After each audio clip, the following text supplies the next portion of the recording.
It's time for YDiscoDiaries, and we have a superstar in our midst today in the studio. Now, he's an Afro Roots artist. He's a Grammy-nominated artist. Very important that you know that. As well as he is named one of Africa's top 10 global stars by CNN. And ladies and gentlemen, give it up for the one and only Rocky Dawuni.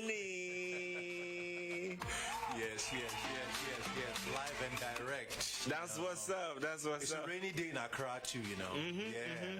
But you see, every time I travel, I always miss that. You know, this rainy day, the weather, you know, the feeling, the smell in the air, you know. So just today, like, you know, driving up to this, you know, the studio today, I was like, this is what I love about Ghana. You know, this is what I love about my homeland. It's like, you know, there's something about it that regardless of wherever you go, regardless of how far you go, those little things are what you always cherish, you know. So I'm excited, you know, and it's a really nice and exciting day for me. And we're very happy to have you as well. Thank you. You're welcome to YFM. Thank you very much. Thank you very much. Thank you very much. Now, before we start, it's quite unfortunate that I have to start on a sad note. We recently lost our Flight Lieutenant Jerry John Rawlings, former president of the Republic. I decided to ask you this because I saw your heartfelt post on Instagram, and I wanted to ask, how would you describe the former president? You know, the interesting thing is that I was born in Michelle Camp. Okay. You know, so during my formative years when I was growing up, you know, Jerry Rawlings was a part of my growth. Okay. You know, I was a little kid when the first attempt, May 15th stuff happened. And I remember, you know, when, you know, I was in the barracks, a little kid, when it happened, you know, everybody was talking, and it was like, you know, my father, all the military troop movements, you know, ultimatums, you know, soldiers running, other people's fathers being locked up, you know, all of that kind of stuff that happened. You know, I was right in the thick of it. And then, you know, when also 79, I was still in the barracks, you know. So, so when even you read my biography, and people ask me about how I became like an artist who's like socially conscious, I always tell them that it's due to my upbringing, because I grew up in an environment when the military were in power. Because even before Jerry Rawlings, it was a military government that was in power before Jerry Rawlings. So I grew up in an environment where soldiers were not, or in the conversations you heard around, were not necessarily about, you know, soldiers going to, you know, war and defense. It was about nation building, development. Like those were the things that were being that was the real agenda. That was the real agenda that was going on in the barracks, you know. So it was a kind of conscientization in the barracks. And that time too, you had like music from Bob Marley to Fela Kuti, like all of this, because the Ghana military, you know, what I grew up, my experience at that time was that they saw themselves more as liberators and aggressors. You know? So you know, and many people will tell me, oh, Rocky, why are you saying that? Are you saying and defending? And it's like, I'm a soldier, I'm a child of a soldier. You know, so Jerry Rawlings was a very influential figure in my formative years. And one thing I also, shall I say, admired about Jerry Rawlings, because we could have an argument about Jerry Rawlings' legacy all day long, you know, because everybody, he is a figure like that always is polarizing to some extent. You know, there are other people who have different dimensions. So I'm not here to either confirm or deny or defend. You know, my thing is to we are like a CIA right now. To talk about my experience. You know, what I loved about Jerry Rawlings was that I felt that Jerry Rawlings, there was a certain ignition of passion of the youth. An ignition of passion of Ghanaians that I have never seen happen again in the history of Ghana. I remember when, you know, during the early stages of Jerry's, when they came into power, all students, at that time, you know, all students that were in school, were passionate about, supporting their country, helping their country stand on their feet. Yeah. And I remember students went to go help farmers, to go into the country. Everybody wanted to go to the villages. Everybody wanted to be a part of what Ghana was. There was a broader idea of patriotism, So I think that regardless of how anybody feels about this man, I think that element is still what we are missing. Right now, I feel that, and not to say anything about our current leader, but I feel that what we need or what is required of us is how to really engage the youth, to make the youth part of the process. How the youth has to be stakeholders in our development and our advancement. And I feel that there's still a gaping hole in that.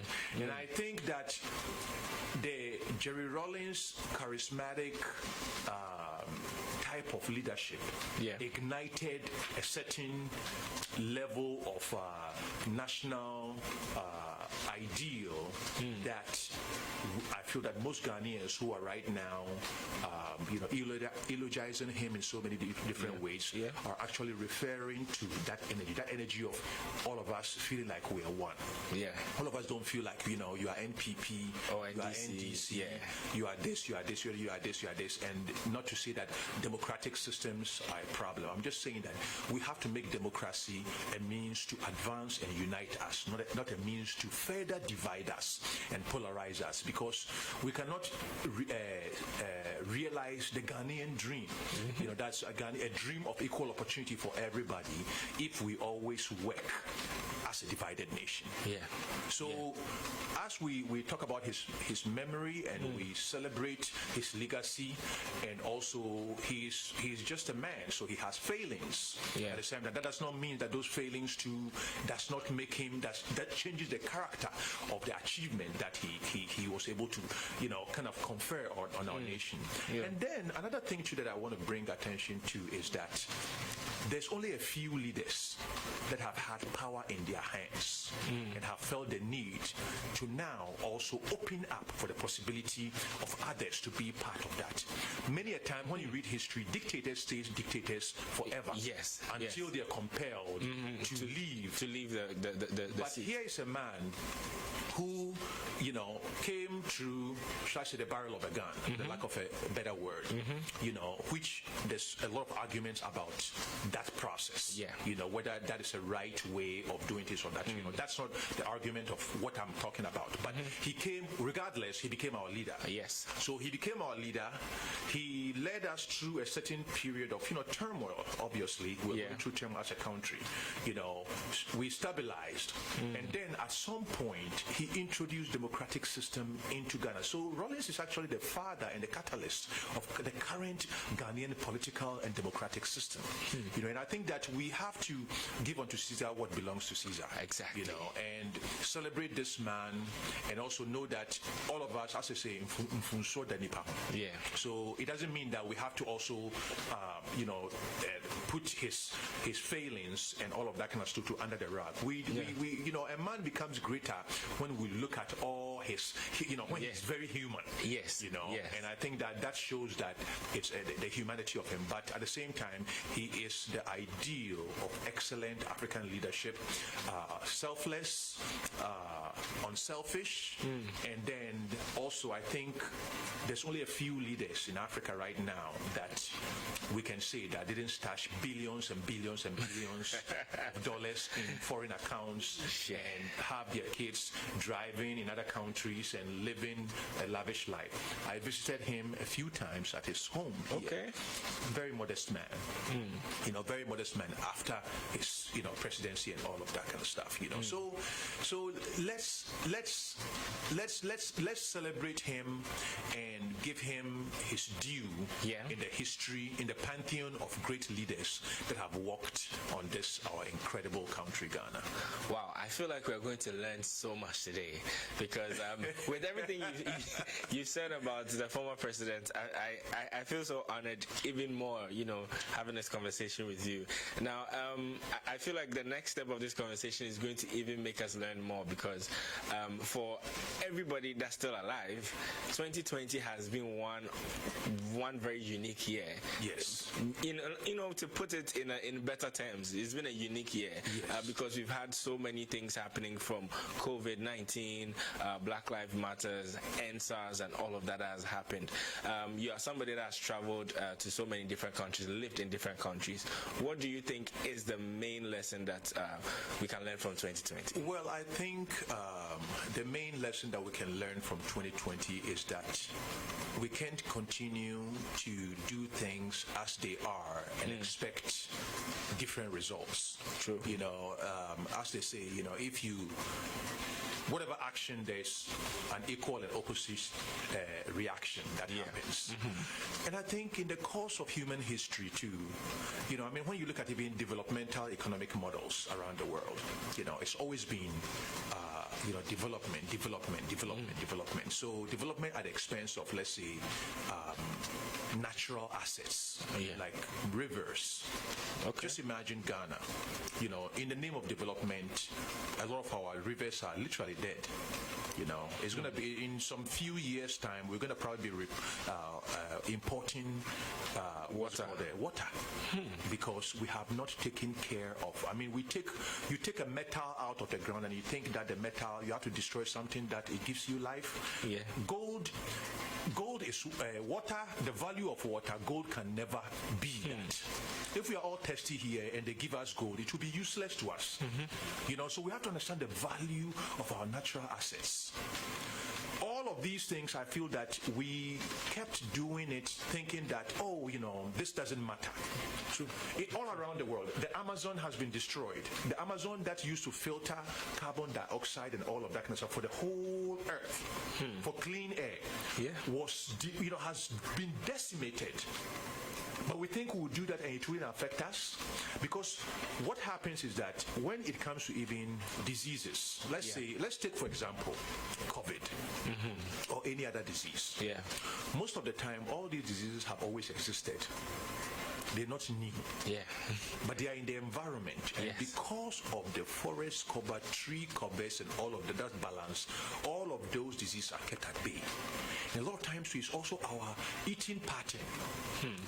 We've changed the way we eat. When even I come to Ghana, I see that a lot of people, Ghanaians, have become more bigger, fatter, because we are apparently that's a good thing. Yes. No, it's a good thing when you are eating your traditional foods and and nutritious foods and all of that kind of stuff. It's giving you a certain, but it's one thing too when you are eating food that doesn't have nutrition. Yes. And I'm not slicing on the fast food people. But the thing is that if you make a choice for food that it has nutrition, that means you boost your immunity. And when you boost your immunity, that means that a lot of sicknesses that are around, when they show themselves up, they don't even affect you, because your body, you've armed your body to withstand anything. But the current generation, we think we've advanced, but we actually, when it comes to food and nutrition, we are lacking there. And let's take our country too. We are not a culture that takes, let's say, a lot of should I say, we don't take, let's say, vitamin C's and all to supplements. So all our nutrition comes from our food. Yes. So we have to shore up all of these, and I feel that the COVID and all these diseases that are coming is probably due to a depression of immunity rather than the presence of a virus. That's very deep. Yes. And then moving from that, that's one thing.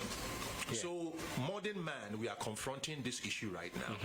Secondly too, I think that when you look around the world, what is going on in America, the George Floyd thing, racism is also present. Racism is happening in America. At the same time, racism too is the same as tribalism. Yes. Same thing. When you look in Ghana, sometimes, I hear people make snide comments. They think it's just off. Even when it comes to Northerners, and sometimes you hear people make snide comments. Thinking it's, but for somebody who has worked on peace building in places like Rwanda, I've worked on peace building in places like Kenya. When they had political issues, I was was called there. I went there. I worked with the Red Cross. I believe you have a song. You have a song? Yeah, yes. When I was in Kenya, because I went there when Raila Odinga and also Kenyatta, there was like a big implosion and many people were killed in the street, and they were trying to bring the country back. And I remember that time even, President Kufuor and all of that has worked, a lot on the peace building stuff. But as an artist, I was one of the people that they invited there to go there, to work, go into the ghettos, go educate people about peace and all of that. So I've worked on all, and I've seen the genesis of, divided countries that has resulted in brother rising against brother. So sometimes when I see that, luckily for us, we have not had that issue degenerated into a means by which we raise arms against each other. But the symptoms are still there. And I feel that sometimes it's exacerbated by political divisions, the tribalism and all of that. And so we have to rise above all of that. And a bigger form, a much more virulent form of that attitude is like, I'm better than you are, is also racism. Yeah. Where right now you are seeing in America the extent of people feeling that just because of their skin color, they have certain, should I say, privileges. Privileges, yes. And they can be able to also suppress somebody's rights because they are entitled to, due to who they are. Who they are. And this worldview is what led to slavery, because slavery, they felt that they were superior than us, and I feel that right now 2020 is like all of these things that have been hidden. It's like a time of revelation. Yeah. All that has been hidden shall come to light. Hallelujah. And we are all witnessing a world in transition, a world where even leadership that has always, if leadership is about, deception of people, I feel that eventually people are going to be able to see. So this is even to our leaders that speak the truth. Maybe the truth might not get you elected in the first place, but when people know that you are true and they elect you based upon that, it's a much more enduring and stronger position of power than something that you use political optics and deception to win the mandate of the people. So that goes to our politicians too, that we in Africa in 2020, in a world that is changing, everything that you do where you hide them, one day it will come out and the people will so do the right thing. Because 2020 we've seen, the world is changing, the old systems are falling, we are grappling with a global crisis that has resulted in so many economies breaking down. African countries, whilst we are locked up in our rooms, our economies, used to be 70% what's called the informal sector. Now most of that informal sector has been eroded. So it's going to be very difficult for us to support ourselves, and we are going to go back to this whole kind of concept and culture of borrowing just to keep ourselves going. So all I'm saying is that 2020, without talking too much, 2020 is a year that I feel that has brought us to confront all the issues that we have done and thought that those issues would just go away by themselves, have all of a sudden shown up for us to confront it. But it's also an opportunity for us to rise above it, do the right, empower the youth, equip them with the right knowledge base, put the right investment in our countries, and then know that the future that is coming, nobody's going to be there for you. So self-reliance has got to be the ultimate guiding principle for all of us in our nation. Amazing. I'm really loving all the gems that you are dropping, and I'm overwhelmed. So we are going to take a quick music break. I know you just dropped a new project. Now, what's the name of the project? I've been struggling with the pronunciation. It's of the Voice of Boom Bong. Boom Bong. Boom Bong. Yeah. Boom Bong. Okay. Boom Bong, yeah. Okay. So Boom Bong is my hometown. Okay. Yeah, and I felt that this album was to shed light on indigenous music and indigenous culture. It's also to inspire Ghanaians and Africans that everybody comes from somewhere. We have to be proud of where we come from. It looks like education and all of that kind of stuff is that when you say, Kostra, that means your roots are, the farther away you get from your roots, that means you are becoming better. Like that mentality I've seen, that everybody wants to, be in the air-conditioned car, wear the suit and all of that kind of stuff. At a time to when, if we all start wearing batakaris and kentes and all of that, then we create jobs too for our own people, our own industry. If we go back and start supporting our, traditional foods, grow it without chemicals and all of that is being done, then we are going to have healthy immune systems. And if we start eating whole foods and appreciating our traditional culture, our culture is our selling point, because our culture right now, anytime I wear any Ghanaian outfit or even any Ghanaian designer's outfit, and I step out, like when I wear either a like or even bediako anywhere in America, or people just rush and like, who did that? Who did this? So it makes me know that our designers are on par with any of the Gucci's and all of. But you see, when we advance, then we go wear Gucci, then we are carrying Gucci bands. Then we are projecting something that makes money for others.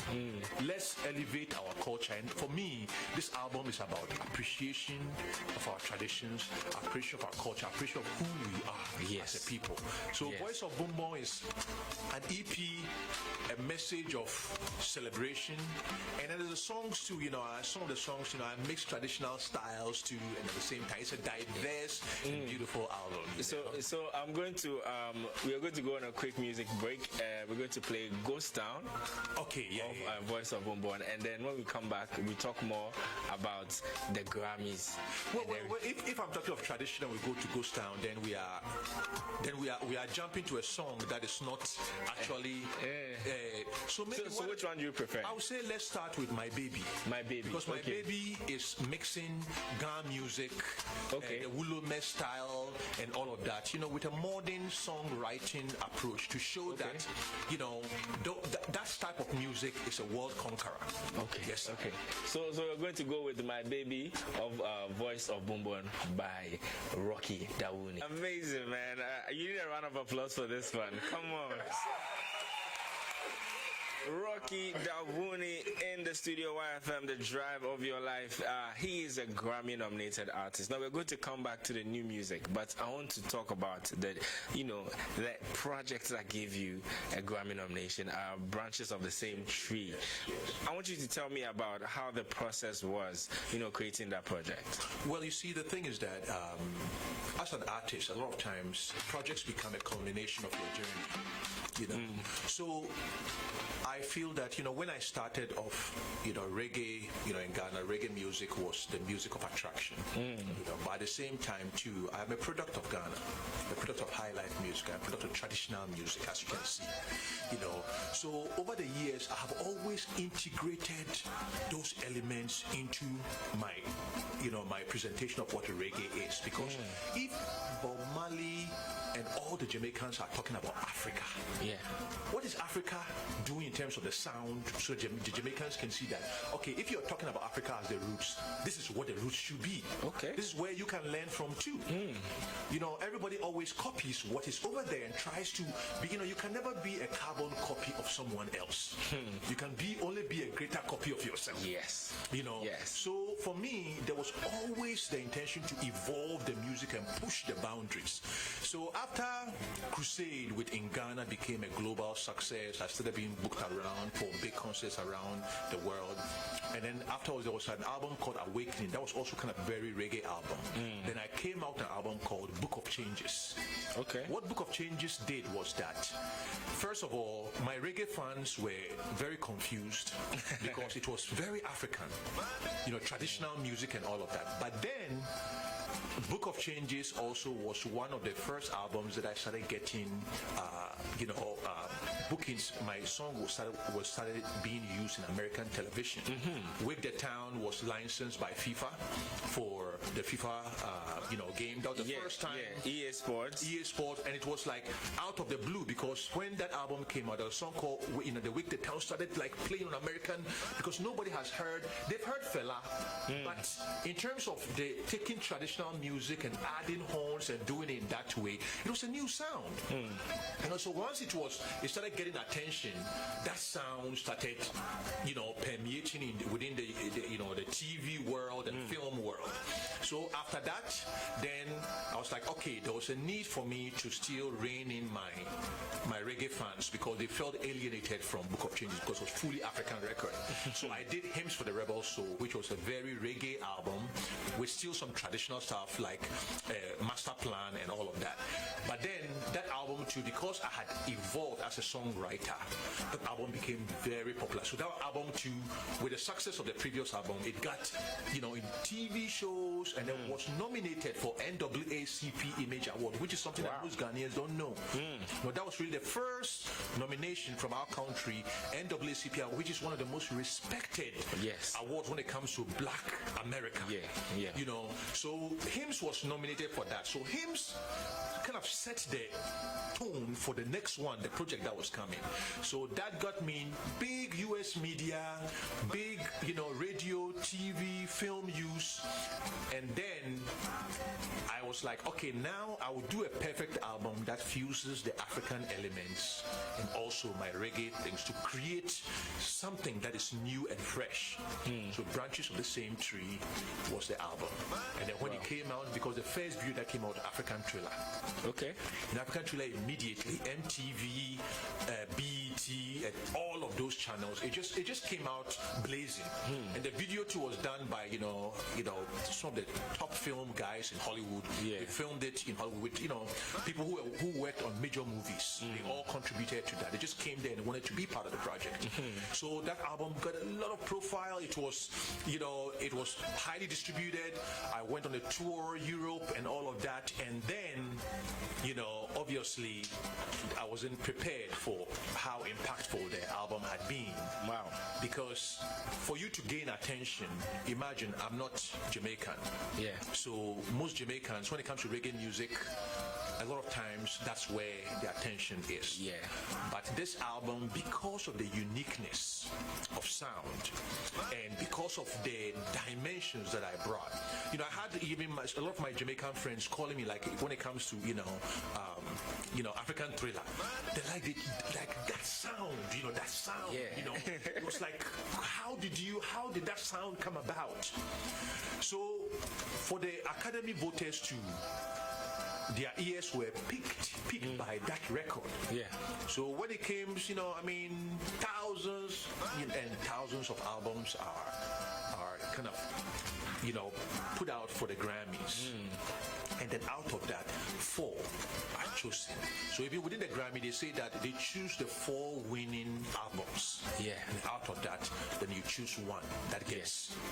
So that's why when you are nominated in the Grammys, it's a big deal. It's a big deal. You are part of everything that they do and that kind of stuff. You're given a medal, you're given a certificate, all of that kind of stuff is part of that. So Hymns for the Branches of the Same Tree got us, our country, our first Grammy nomination. And I think in so doing too, it opened now the Academy, when it comes to Ghanaian music, anytime it's released here, it's over there because they are keen to hear what more is coming. Because during even my nomination, after my nomination, when I was being interviewed, I said that what I said was that I got nominated because I learned from greats like from the Nanam Pedus to the Amachi Dedes to the Kojo Cheese to all of those people. I said these were all people who are worthy of that. So if God has given me the opportunity to come and represent that, I really take the nomination on behalf of all of Ghanaians, those who have laid the foundation, stepping stone for me to walk on, and those who are coming to also create new levels and all of that. Okay, I think you should be a pastor. I think you should be a pastor. But before we get, in fact, this is an amazing thing. It's an amazing thing. I'm only pausing so I can give you a round of applause. No problem. Yes. Yeah. But of course, we are seeking to find amazing facts about you. And even before I asked, I think you dropped the first one. Yes, I did. Yes, that's being the first Ghanaian to be nominated by the Grammys and also NAACP as well. Yeah, and I think the top Africans for CNN. Yes. But before we go to CNN, I think we are getting ahead of ourselves. Yes. I want to know how the feeling was when you got the news that you have been nominated for the Grammys. You know, the thing is that nobody can prepare you for great news, you know. And then the thing is that I have never also been an artist that chased nominations.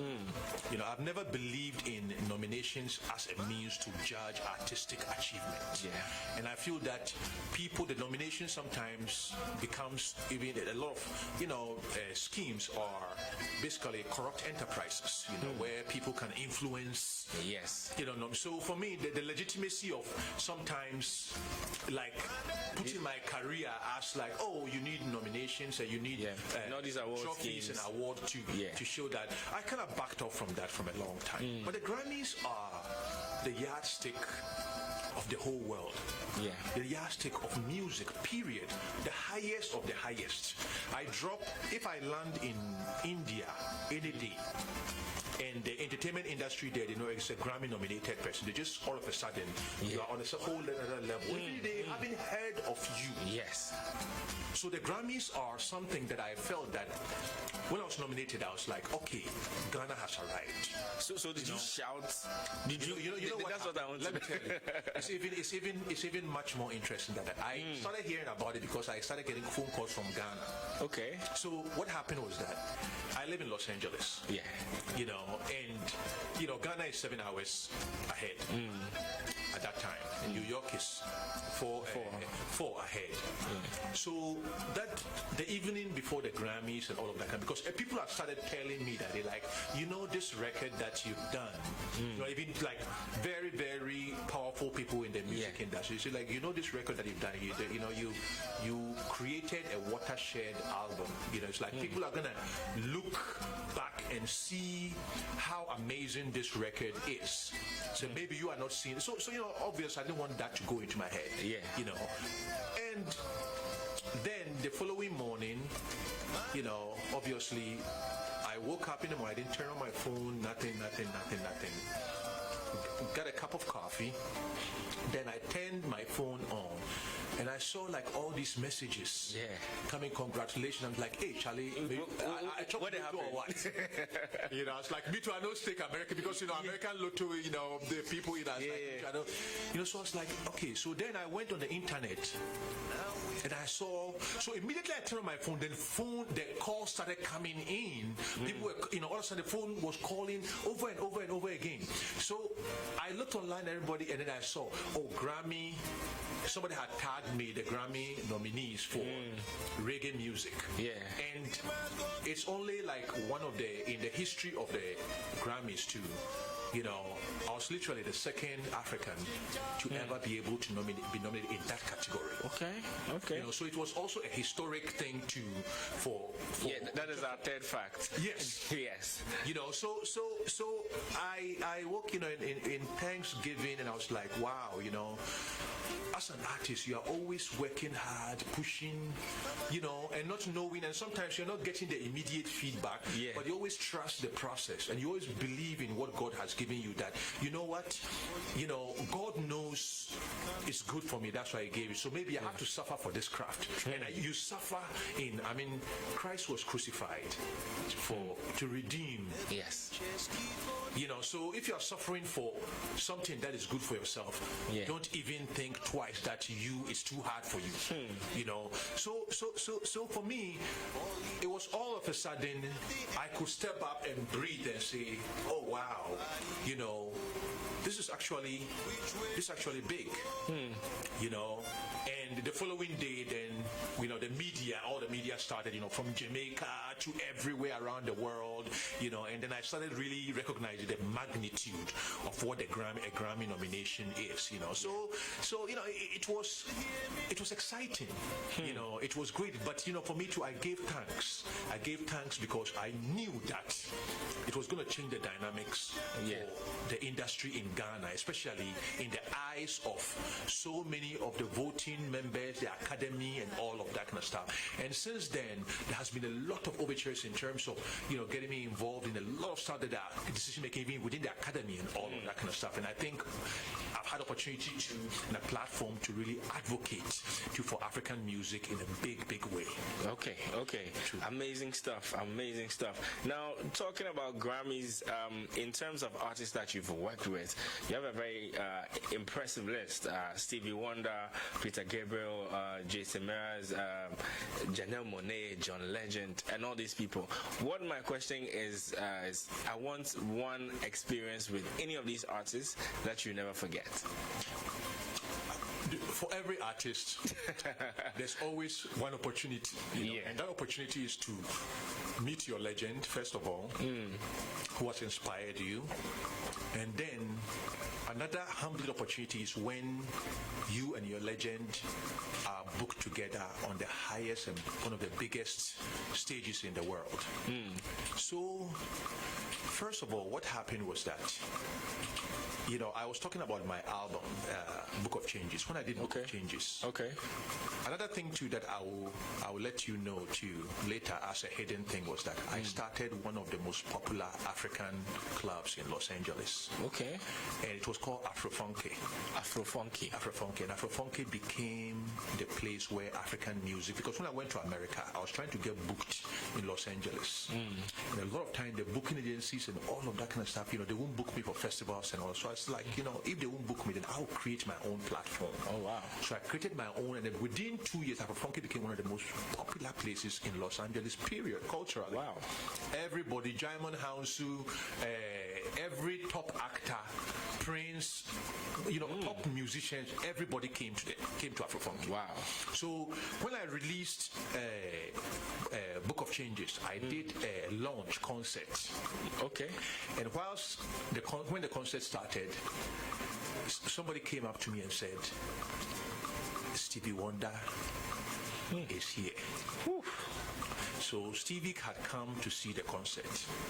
So immediately I knew that I went up to him, you know, it's a club, you know, and that kind of stuff, you know, we got very amazing. And that time too, Stevie was with our incredible sister. His entourage was Akusia Buzia, and a whole lot of other people were in the house for that concert. In the heart of Los Angeles, there was a huge line, like all around, you know, like people for launch of that kind of stuff, because we created that momentum in the heart of what's it called, popular music in America. Because we were pushing African music. Before the Afrobeats and all of those things came, we pushed to set the ground up for that revolution, which we're not going to go into too much because that would mean I'm bragging. So, and I don't want to go there. But what happened was that when I was doing Wake the Town, which at that time I told you that it has been used in a lot of TV shows, somebody tapped me on my shoulder and said, Stevie Wonder says if you want him on stage, he'll come on stage. And I said, what? I'm like, just like if that. I want him if you want stage, what does that mean? I'm like, can you tell Mr. Stevie that he can come right now to the stage? So I announced in the hall, ladies and gentlemen, Mr. Stevie Wonder. I mean, you would never imagine the kind of electricity and energy in that place. And then what happened was that night, everybody got onto their phones, started calling their friends. So many people got on the freeway in the US trying to get to the club. The club was already packed, oversold, huge line outside. People couldn't get in. And now even more people. And this was the launch of Book of Changes. Okay. So for me, this is around 2005. Yes. So for me, being a child of Ghana, when I was growing up, I remember, I'll be sitting, my neighbor had records. I would look and I'll see the cover, either Stevie Wonder, like all these names. That, it was so far remote. But I believed in my craft. But then to have the opportunity now to have such a legend step onto the stage, not only validating what I was doing, but at the same time too coming to play on a song, an African song that I had made for my album that had been receiving a lot of traction within the US. Then a few years later, about 2 or 3 years later, Hollywood Bowl decided to put together a big, huge concert at Hollywood Bowl, which is one of the most legendary venues in America. Everybody from the Beatles, you haven't arrived unless you play on Hollywood Bowl stage, even on those legend levels. So they put together a concert with me, Stevie Wonder, Janelle Monáe, and a whole lot of other artists on the stage of Hollywood Bowl. And after I did my set, obviously it was over 20,000 people in this like high-end venue. People on their feet, everybody jumping and jumping and jumping. And then when Stevie came on and started, he was going to do a higher ground. He invited me and some of these artists to come and join him on stage. And then imagine joining Stevie Wonder in one of the most incredible, most prestigious stages in the world. That's a moment you never forget. And playing, I was like, I kept, kind of twisting my skin. Pinching yourself to see. Me team home, when we say, this is real, that's me being it was all a dream. But, to show you that, no matter what, advancement I get in, I'm still a child. I still appreciate the people who inspired me, the people who, like up till now, anytime I've seen an Ampedu, I just feel like laying on the ground for him because that was my mom's favorite artist. And so when I was a kid, African Brothers and Ampedu was the music that was played for me all the time. So African Brothers has been like a core part of me, my musical inspiration. So no matter how far I go, whoever I think I am, Nana Pedu will always be the key because it's in the DNA of who I am as an artist. So it's when you view the world that way, and you always know that it's upon certain shoulders of certain giants, it gives you the level of humility that your cup is never full. God can always add more to it. Amen to that one. Yes, that's why I keep saying you should be a pastor. But since you're talking about Nana Pedu and the influence and all of that, you're an Afro roots artist, fusion of reggae, Afrobeats, high life, soul music. What would you say propelled you into this genre? Well, the thing is that every man, you have to have your own sound, but we all start off from our influences. Everybody, so your influences are a means for you to find your voice, but your voice, and at some point your voice emerges. So Afro roots was always where I was heading towards, but it had to be strategically step by step. And then the thing is one thing talking about what a sound is, and actually creating something that people can feel the music without trying to feel that, oh, you are trying too hard to sound like something. Very important. So it has to be something that is from the soul, is organic, it's from your roots, it's who you are. I'm from high life, I'm from traditional music, so even before discovering reggae music, that was already me. So it was only a matter of time that element was going to come. So once that I became confident enough on how the percentage of how I could fuse that sound, Afro Roots was a global thing. It brought us our first Grammy nomination. So it's a formidable sound of the past and a formidable sound for the future. Amazing.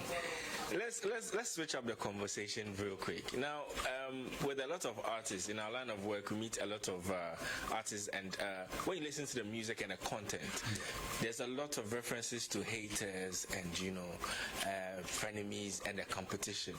So with this background, I'm surprised that you met the love of your life in the line of work, and you work with her. You say who? Oh, your manager. You mean Kerry? Yeah. Oh, you mean in terms of being? Yeah. Oh, I set you up a lesson. I wasn't thinking you were going there. I wanted to confuse you. Yeah, but you know, the thing is that we started working from a long time ago, a long time ago, and was somebody who believed in my talent from a long time, and that's what a manager is, and somebody who believes in your talent, and you have to value that, and I feel that, certain, people, have people who help them, artists, and I hear that, like in Ghana, when I'm talking to somebody like, hey, Charlie Rocky, na unimo, Charlie,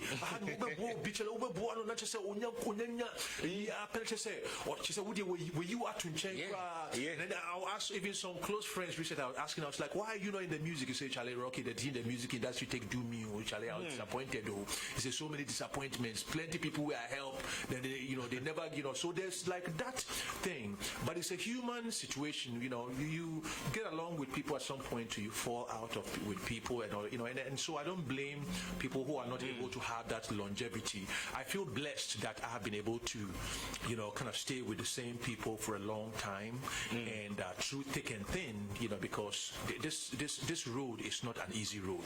There's so many different albums. You put on an album, you put out a lot of promotion money and all that kind of stuff, but the album will not make enough. You are in the hole, and everybody's asking, who are they will crew? You say no, that be album no promotion. Then hey, and show like they be an album, like, but you trust that your album is your investment, so you have to constantly be pushing that because you believe in that, And when you have somebody who believe in your dreams too, and that kind of stuff, I think it's a big gift. So, I appreciate it. I think it is giving me the stability to be able to stay focused. Okay. So we are going to wrap up soon, but before we get to that part and talk about your project, I want to know which of the new artists or the new Ghanaian artists right now do you listen to? Have you come across that caught your eye? Oh, I listen to everybody, Charlie. It's my responsibility. To pay attention to what's going on in Ghana, to listen to the up and coming and also the established artists, and for me to the thing is that I don't like choosing favorites, because I know that some artists bloom lately. Some artists have to go through certain things, and then the other side they become an artist that's untouchable. And some artists who come off the bat like on a high level, and then at some point they start, so you cannot say because some artist is right now like putting out some challenging works and that kind of stuff, then that means that's your favorite artist. But I appreciate the contribution of everybody. I appreciate the contribution of Shatawale to the industry, the contribution of Stoneboy, the contribution of Samini, Kelvin Boy, R2. Who you have a song with? Yes, I have a song with on the Black Star album. The Black Star album called Government. So everybody should check that out. And as much as they are streaming my album to stream Kelvin Boy to Black Star. And I think Adina Thembi too has an Araba too. Please support amazing project. To say albums are Ghanaians you release it this time from Voice of Bombom, my album, Kelvin Boy, Black Star, Adina Thembi, Araba, and then who else has an album, a recent album? Who has? Kwame Eugene, Son of Africa. Son of Africa. Yes, Son of Africa. Musupporti say albums we Ghanaians. If you lift all of us, we create an industry. So support these artists. And I know that sometimes when I talk to the our DJ friends, some of them they will say, oh, Rocky, some of these guys were ungrateful. I supported him when he was coming up. When he came up, even he doesn't retweet when I even tweet his thing. This matter. I know. And they said, Rocky, you alone way every time they retweet things where we tag you. I said, my brother, I know, I know say the thing, but we know let something like that, the thing say, make we do one for the sake of all of us. You see, one time, so I had somebody who gave me, should I say advice? An advice, I'll call it a pearl of wisdom. There's a friend who came and worked with me here for a long time, and he said, I think sometimes people, when you look at people's experiences, it's like everybody wants their own loaf of bread. But you see, the trick is for everybody to come together and build an oven so that whenever you want bread, you can get bread forever and ever. Making me crazy. Exactly. So let's build an industry. Okay, so we're going to play 2 songs off the project, and then when we come back, you say your final words, and then we go. So you were talking about Wara. Wara, yes. Wara, because we're talking about the traditional part of the album, so I want to. Wara is also something that is traditional, and I think on a rainy day like this, it's a love song. Make them enjoy with this. Yeah, all the people right now, they run from work because time, before the clock, they say they rain, so they run, go home with the day with their loved ones, whether it's family, whether it's children, whether it's mothers, whether it's fathers. This song is dedicated to you. It's called Wara. Okay, Wara, of course. So here we go. You came about this song. Give me in 30 seconds. Charlie, say Ghanaians, we are very romantic beings. Some people don't believe it. Charlie, anybody who date Ghana man knows say we be. So at the same time, to this also to honor our women, to show that if you're in a relationship, give your love. Love is a beautiful thing to share. And I feel that this song too. That's why I really went to the classic high life approach. Because we've all heard like choral music, traditional choral music, and I felt that this sound could also be popular and international if it's presented in the right way, And so when I wrote this song, it was just a simple, track that I felt that I needed to give it a high life touch, and I love it. Really, I love it. Yeah. And I know Ghost Town is dropping at 7 p.m. video. Yes. Ghost Town is the first video of the Voice EP. Voice of Boom Boom Volume 1. Volume 1. Stream it. Audio Mac, Boom Play, wherever. Tell them everywhere. Moon streaming 2,000 times. Yes. So tonight at 7 p.m. That's less than an hour. Less than an hour is going to premiere. First of all, on my Facebook. Okay. So my Facebook is Rocky Dawuni Music. Facebook.com Rocky Dawuni Music. So anybody make sure you go kind of follow me on Facebook, and it will premiere, and then also on YouTube, and then the US too is premiere right off my Facebook too. There's a network called Sign Network, which is like hundreds and hundreds of other websites network. So they are also part of the launch. So immediately launch on they're also going to take it, and it's going to be on thousands of websites. Okay. They networking it all. So it's a very big night for the album. So I want Ghanaians to show in their numbers and go and watch it. Watch it on YouTube, share it, and all these songs are we play the tradition. There's a lot of songs too that have a lot of fire in it on the album. But we are just locating the ones that are very traditional and emotional. And Ghost Town is also one of the more acoustic songs, but it's also the song to that all around the world everybody's grabbing onto this song. It's like the popular big song out of the bat. Then definitely that will be our sign out song. Yes. That will be our sign out song. Do you have any final words before you go? Well, my final words for this interview is that we have a looming election coming. So our patience and our patriotism, and also the level of what we can take with our reaction is going to be tested to its limits. So my advice to all Ghanaians is that first of all, we have to understand how we all came to enjoy this stability and peace. It was through thick and thin. It was through blood and toil. It was through so many different generations of people working very hard for us to have the opportunity ability even to cast ballot to make a decision between two political parties of our choice. Democracy, to have that is a gift. So we shouldn't let that be a means by which we are so divided against each other, brothers against each other, that when somebody says, oh, I support this party, then you hate the person based upon some colors and also an ideology. An ideology that is not steeped in realness. You know, it's just that we have to appreciate it and also approach this as a means of exercising our franchise in a peaceful way to keep Ghana's name and also Ghana at the forefront of the new wave of democracy in Africa.